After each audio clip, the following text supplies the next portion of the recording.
desde la caída del Edén hasta nuestros días, la muerte ha estado aterrorizando a la humanidad. ¿Quién no le teme a la muerte? En Génesis 3:19 el Señor le dice al hombre: pues polvo eres, y al polvo volverás, porque esta es la paga del pecado. La paga del pecado es. ¿Pero qué es la muerte? La muerte es dejar de respirar. La muerte es que simplemente se detengan todos nuestros órganos. No, la muerte es la separación del alma y el cuerpo. Es cuando el alma deja de habitar en mi cuerpo y mi cuerpo queda como objeto que volverá al polvo. Nuestra confesión de fe establece que la muerte es el fin natural de la vida humana. Escúcheme, el fin natural de la vida humana. La muerte no estaba en el plan original de Dios en la creación. Más bien, es el resultado directo de la desobediencia del hombre. ¿Por qué le tememos a la muerte?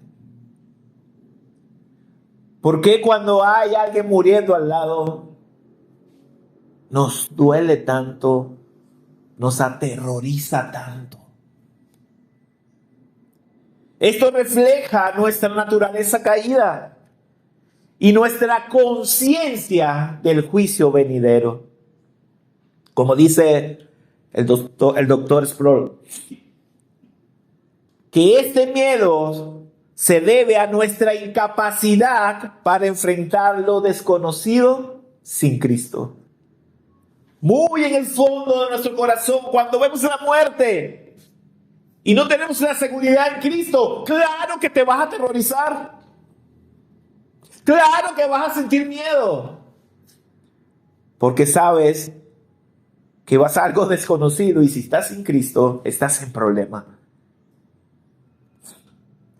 Este enemigo, la muerte,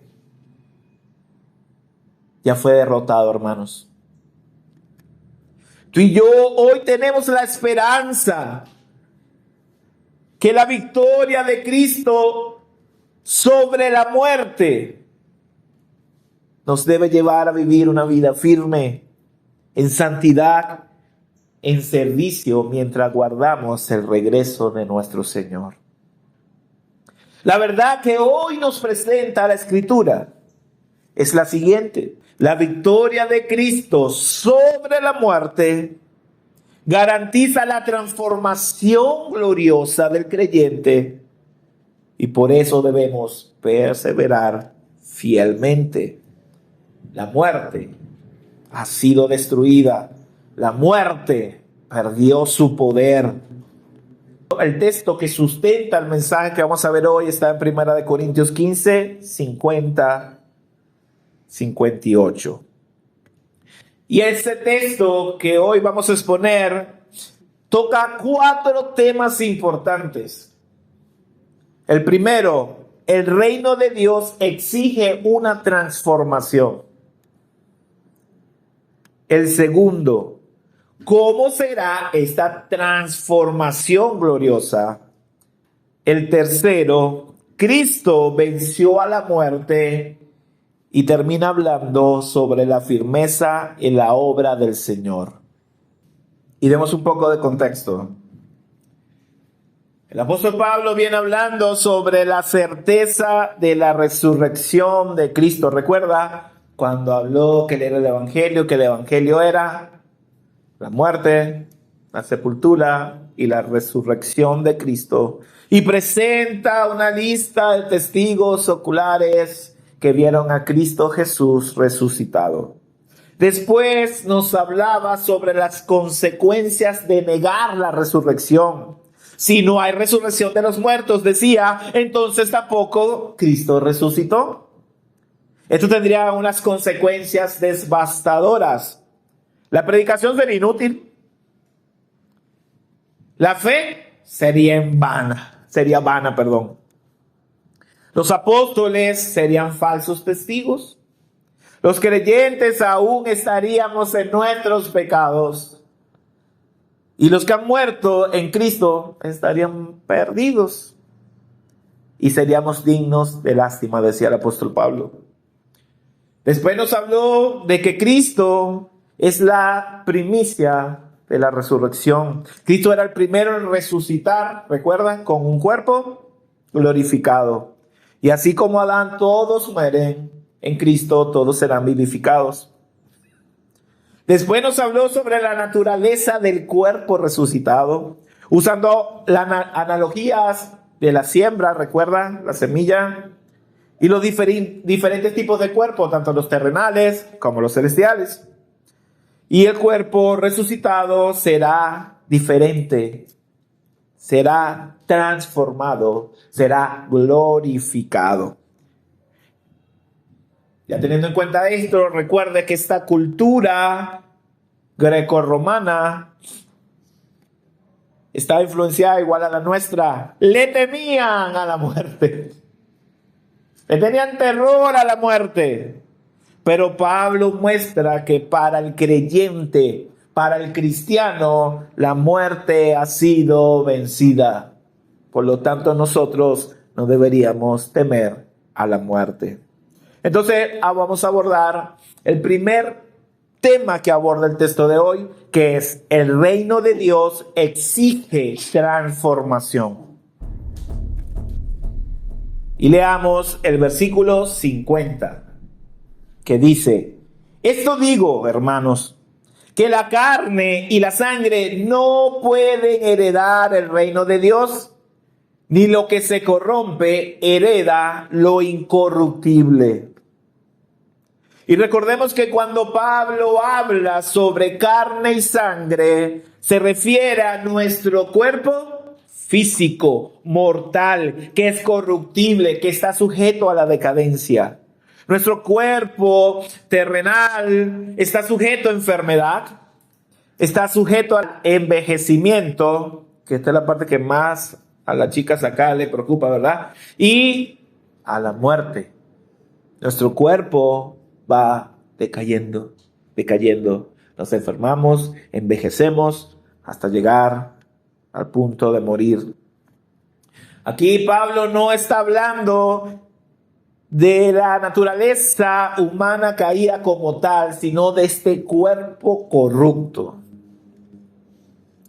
Ahora, de modo pregunta, ¿cómo nuestra existencia física actual, marcada por la debilidad, marcada por la mortalidad, marcada por la corrupción, cómo en este cuerpo puede habitar una naturaleza gloriosa, eterna, incorruptible en el reino de Dios?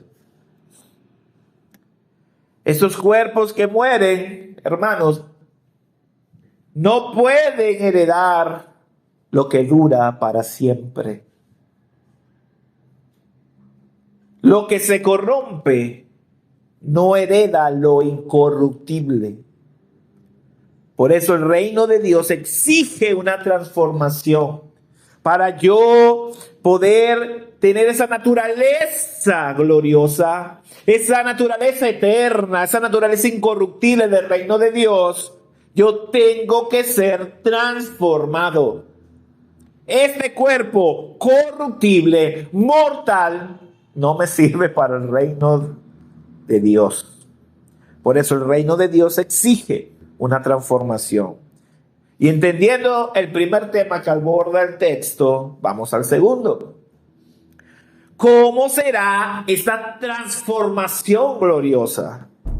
Y lea conmigo el versículo 51 y el versículo 52. Así que les digo un misterio. No todos dormiremos, pero todos seremos transformados en un momento, en un abrir y cerrar de ojos, a la trompeta final. Pues la trompeta sonará y los muertos resucitarán incorruptibles y nosotros seremos transformados. ¿Por qué Pablo dice, les digo un misterio? Porque esto estaba oculto y nos fue revelado. Así que les digo misterio, no todos dormiremos. Y yo sé que algunos pensarán, dormiremos. ¿Será que nos vamos a acostar a dormir o unos van a dormir, otros no? ¿De qué está hablando? Bueno, cuando Pablo habla de dormiremos, es una forma suave, es una forma bonita, es una forma delicada de describir la muerte del creyente. ¿Recuerdan la hija de Jairo? Que el Señor dijo, ella no está muerta, ella solo está durmiendo. ¿Qué? Pero no respira, no reacciona, está fría, está ya blanca, está durmiendo. No, él no se le así, sí, está muerta. Los papás, no, está dormida. De igual manera, Pablo está diciendo, algunos dormirán, o sea, algunos van a morir. Pero para no decirlo así como que están, dice, van a dormir. Cuando usted ve un muerto, ¿cómo lo ve? Parado. Lo ve corriendo, ¿no? Está tirado allí con los ojos cerrados. Parece que te lo ha dormido. Por eso se le dice, que está durmiendo. Pero Pablo está afirmando que no todos los creyentes van a morir. Van a quedar eternos. No. Unos cuando pase este momento de transformación ya habrán muerto en Cristo y otros estarán vivos. Y hermanos, y vendrá el día que nuestros cuerpos serán transformados en cuerpos gloriosos, en cuerpos resucitados, en cuerpos glorificados al regreso de nuestro Señor Jesucristo. Y para algunos le pasará esto antes de que se enfrenten a la muerte. Y ojo, cuando Pablo dice nosotros, él quiere decir nosotros los creyentes, porque algunos escuchan estas palabras y dice, es como si Pablo dijera que esto va a pasar ya cuando Pablo no sabía ni el momento ni la hora, ni él está hablando de nada de esto. Él está hablando de los creyentes. Ahora, ¿cómo será esa transformación gloriosa? Sucederá en un abrir y cerrar de ojos. Por favor, abra sus ojos grandotes. Ciérrelos, ábralos. Ya, ahí pasó. Esto significa, o a esto se le llama una fracción invisible de tiempo. Vea, mira, usted hace así. Ya ahí fue glorificado. Así, de rápido. Una fracción invisible de tiempo. ¿Pasó el tiempo? Sí, pero usted ni lo vio ni se dio cuenta. Por eso dice un abrir y cerrar de ojos. Y esto enfatiza la rapidez con la que ocurrirá este evento glorioso. La trompeta final es una señal escatológica que marca el momento del regreso de Cristo. Cuando usted va al Apocalipsis, usted dice, y sonó una trompeta, y sonó la trompeta. En la tradición judía, las trompetas se usaban para convocar al pueblo y anunciar eventos significativos. Y esto es lo que hace esa trompeta. Está convocando al pueblo y para anunciar un evento significativo, el regreso de nuestro Señor y Salvador Jesucristo. Y si usted analiza esta porción de la palabra, usted la va a ver muy similar a 1 Tesalonicenses, capítulo 4, versículo 15 al 17, que yo se la voy a leer. Si quiere la nota, 1 Tesalonicenses, capítulo 4, versículo 15 al 17. Que dice, por lo cual decimos esto por la palabra del Señor, que nosotros los que estemos vivos, o sea, los creyentes, y que permanezcamos hasta la venida del Señor, no pereceremos a los que durmieron. ¿De quiénes son los que durmieron? Los que murieron. Pues el Señor mismo descenderá del cielo con voz de mando, con voz de arcángel y con trompeta de Dios, y los muertos en Cristo se levantarán primero. Entonces nosotros, los que estamos vivos y que permanezcamos, seremos arrebatados juntamente con ellos en las nubes al encuentro del Señor en el aire, y así estaremos con el Señor para siempre. Amén. Y observa que hay dos grupos de personas: los muertos en Cristo y los creyentes que están vivos. Los primeros en ser transformados, en ser resucitados con esos cuerpos gloriosos, con esos cuerpos incorruptibles, son los muertos en Cristo. Son los primeros. Los muertos en Cristo. Ya no va a haber corrupción en ellos. Ya no va a haber pecado. Ya la muerte no tiene dominio sobre ellos. Pero después viene el segundo grupo, los creyentes que están vivos. Y estos serán transformados así, instantáneamente, recibiendo cuerpos glorificados. Y como dice el texto, arrebatados juntamente con ellos en las nubes. Esto nos emociona, ¿verdad? Porque esto nos da esperanza, decir, ay, gloria, gloria, Señor.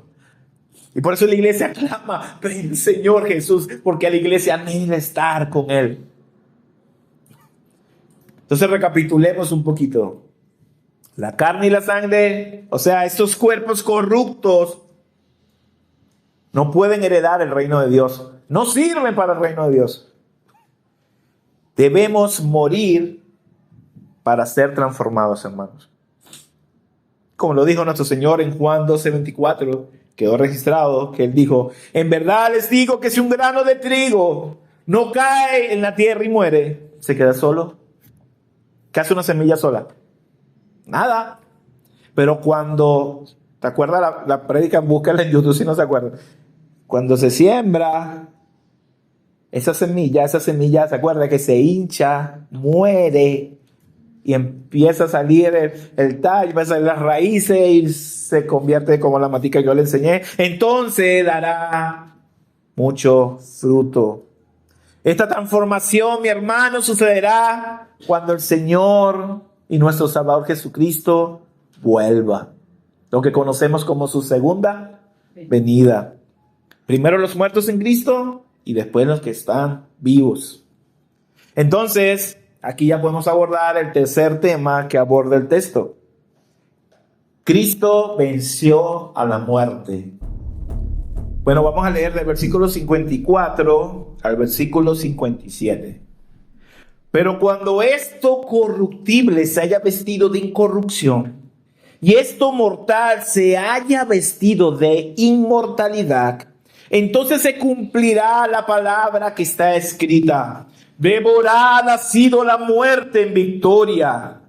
¿Dónde está, oh muerte, tu victoria? ¿Dónde, oh sepulcro, tu aguijón?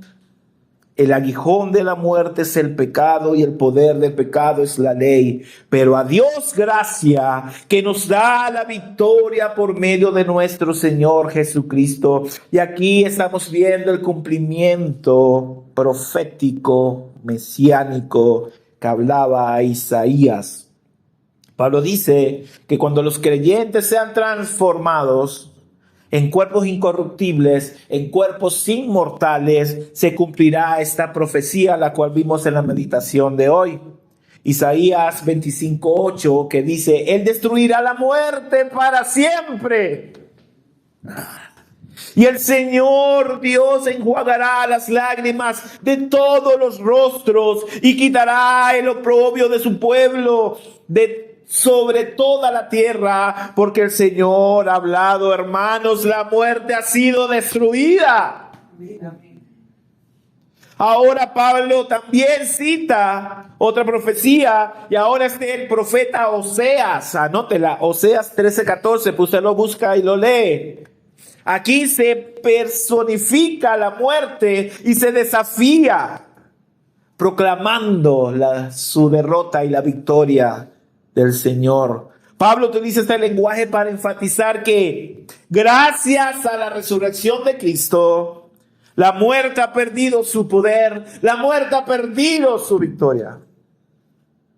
Oseas 13:14 dice, los libraré del poder del Seol. O sea, en otras palabras, ¿debo rescatarlos de la tumba? ¿Los redimiré de la muerte? ¿Dónde está, oh muerte, tus espinas? ¿Dónde está, oh Seol, tu aguijón? Pablo, sabiendo que la muerte fue derrotada por Cristo, prácticamente se burla de la muerte, gritándole, ¡muerte! ¡Muerte! ¿Dónde está el poder que tenías? Te fue arrebatado. Y aclaremos esto. Para los que están en Cristo, la muerte perdió su poder. La muerte ha sido destruida. Pero para los que no, para el que no está en Cristo, la muerte no es su amigo. La muerte es su enemigo. Y ese enemigo está esperando por él. ¿Saben qué es un aguijón? ¿Usted ha visto los escorpiones que tienen o usted ha visto las avispas que tienen en la colita? Bueno, esto es un órgano punzante. Y generalmente tiene una sustancia tóxica. Mira, a mí en estos días me picaron unas avispas, unas abejas, yo no sé ni qué eran. Me picaron como 6 veces y el brazo se me puso. Y bueno, el día que me afeitaron, que le dije que me picaron las avispas, el brazo se me hinchó. Porque había algo tóxico en ese aguijón que me hizo daño. Entonces el versículo 56 nos dice, ¿cuál es el aguijón de la muerte? Léalo allí, el versículo 56, como dice, el aguijón de la muerte es ¿qué? El pecado. El pecado y el poder del pecado, ¿qué es? La ley. ¿Y usted qué? ¿Qué hace la ley, hermanos?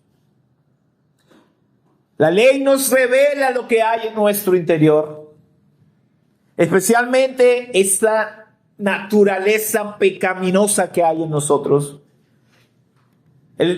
La ley nos muestra nuestra desobediencia, nuestra inclinación hacia el pecado. Entonces, la ley, al revelar el pecado, le da el poder para condenarme. La ley revela mi pecado y le da poder al pecado para condenarme a muerte. Eso es lo que está diciendo Pablo ahí. Ese aguijón que te condenaba, ese aguijón que te sentenciaba a la muerte, fue vencido. Gracias a Cristo. Gracias a ese glorioso intercambio, como cantábamos ahorita. Pero el versículo 57, hermanos, nos da esperanza, nos da alegría, nos da ánimo, nos motiva. Lea conmigo el 57. Pero a Dios gracias, que nos da la victoria por medio de nuestro Señor Jesucristo. Esto es una doxología de agradecimiento a Dios por esa victoria a cada creyente.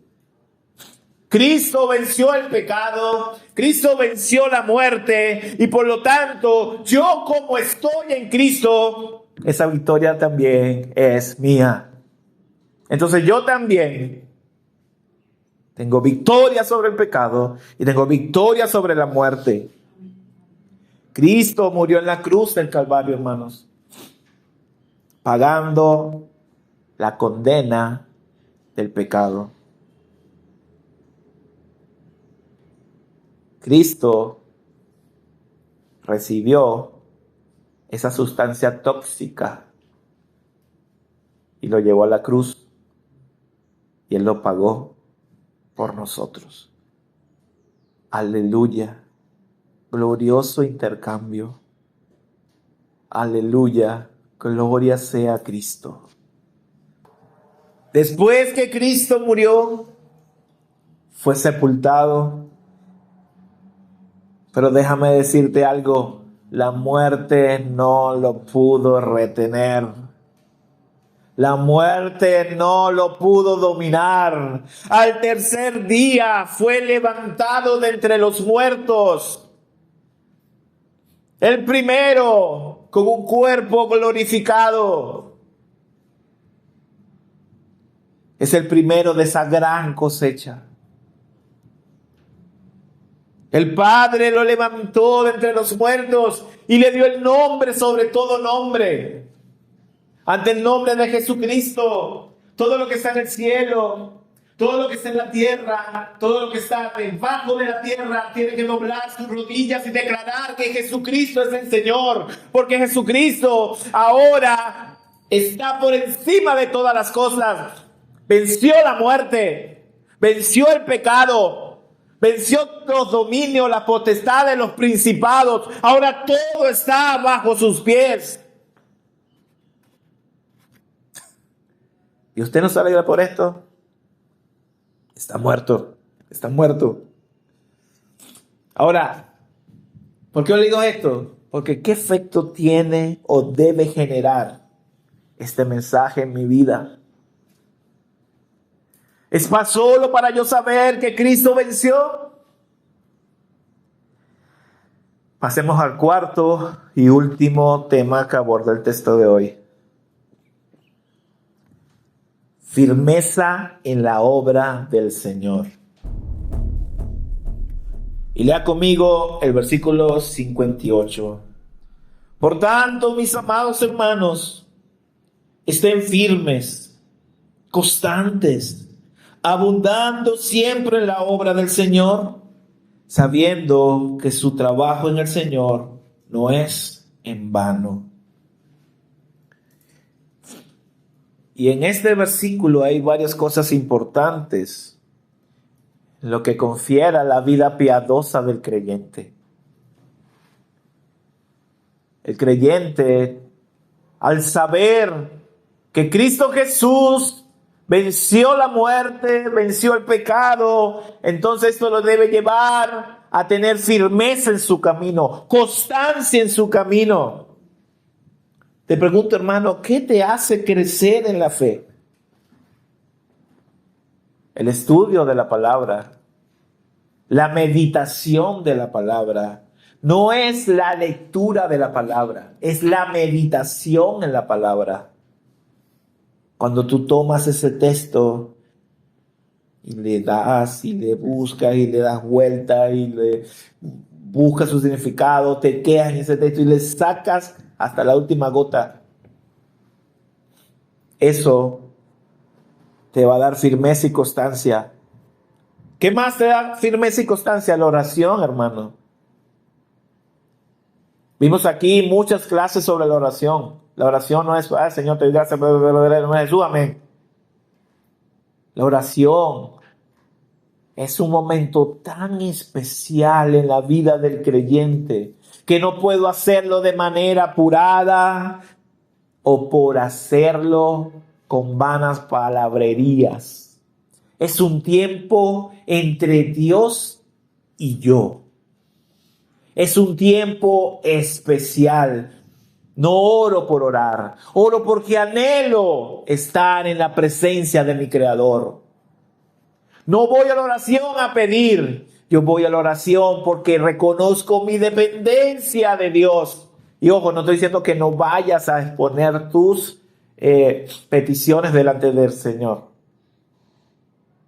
Pero la oración no es un momento para yo pedir. Es un momento para yo deleitarme en la presencia de mi Creador, en la presencia de mi Dios, en la presencia de mi Señor. ¿Cómo yo me mantengo firme y constante?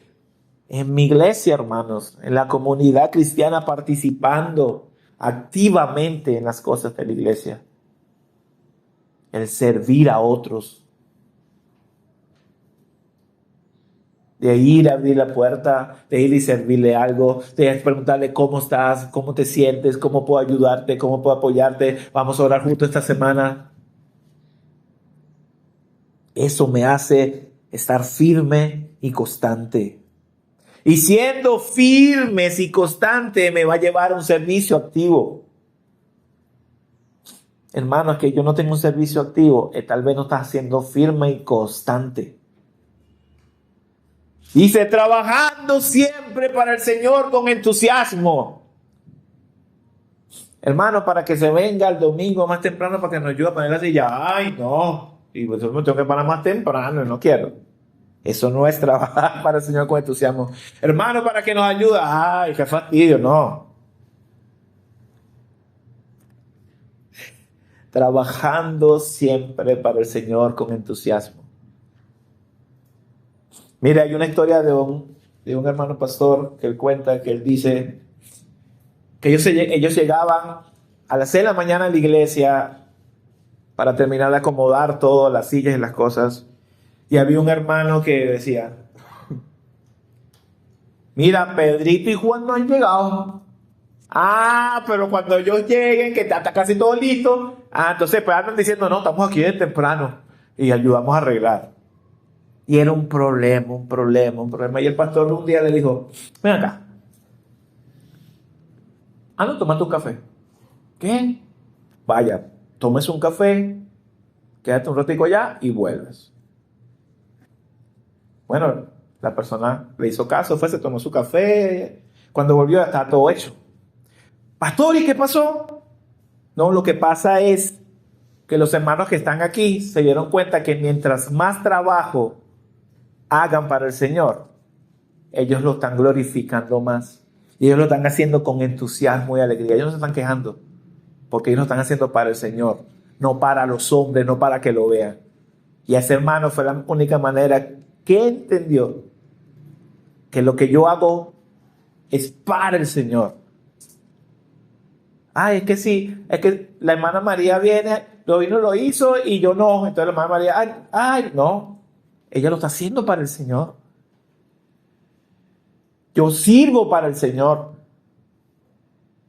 sea, me pararon en la puerta para abrir la puerta. Es para el Señor. Yo tengo que hacerlo con entusiasmo. Estoy aquí predicando. Tengo que hacerlo con entusiasmo. Es para el Señor. Sea cual sea el servicio, lo tengo que hacer con entusiasmo. Y esto va a dar evidencia. Estas son las evidencias de que yo tengo una vida firme y constante, que yo medito en la palabra, que la palabra obra en mí, que soy una persona orante, que soy una persona comprometida con mi iglesia.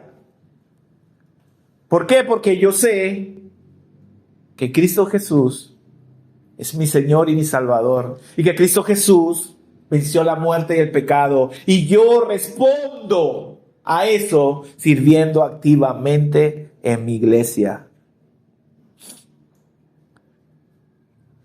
Me gusta mucho como Pablo dice aquí, sabiendo que su trabajo en el Señor no es en vano. Ay, pero eso no será perder tiempo. Hermano, un trabajo para el Señor será perder el tiempo. Hacer un trabajo para el Señor será inútil. Todo lo que yo hago para el Señor es de beneficio. Ahora, hermano, reflexionemos. Una de las cosas que nos mueve a nosotros como iglesia es saber que la muerte no pudo retener a Cristo y que Él venció a la muerte. Y que al Jesucristo resucitar nos garantiza a nosotros esa transformación gloriosa cuando Él vuelva. Cristo ya proclamó su victoria final y su reino eterno. El mensaje de hoy proclama el triunfo definitivo del Evangelio. La aniquilación de la muerte, la glorificación del creyente. Eso debe movernos. esa obra redentora y victoriosa de Jesucristo. La resurrección y esa transformación final, hermanos, son la consumación de nuestra salvación. Es la prueba definitiva del triunfo de Cristo.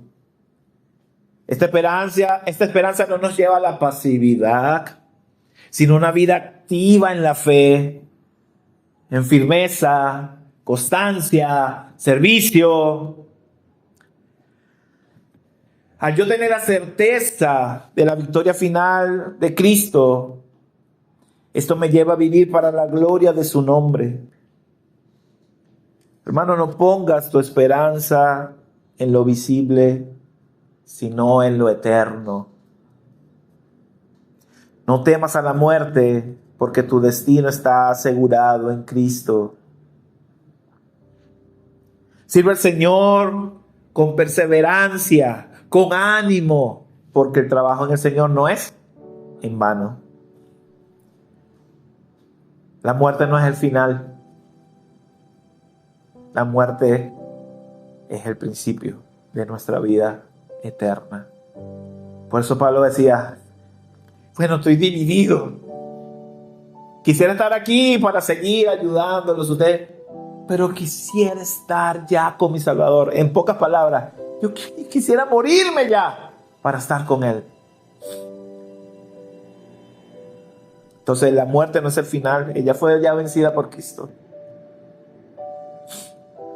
No te rindas, mi hermano, y recuerda siempre que la tumba está vacía.